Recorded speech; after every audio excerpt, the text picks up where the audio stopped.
От имени мэра города Грозного Кадырова Хасмагомеда Шахмамедовича поздравляю вас с профессиональным праздником, Днем Учителя. Это дополнительный повод выразить глубокую признательность за ваше трудолюбие, за вашу преданность выбранному делу. Важность учительской профессии всегда отмечал первый президент Чеченской Республики Герой России Ахмад Хаджи Кадыров, и его слова «Учитель создает нацию» стали основным лозунгом в системе образования Чеченской Республики.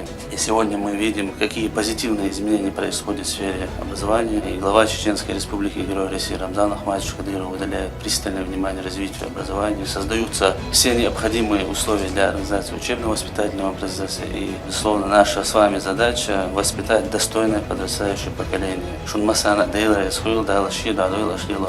На получение гранта мэра награждается Исаева Нурседа Арбиевна, учитель английского языка, математическая школа номер 1 города Грозного.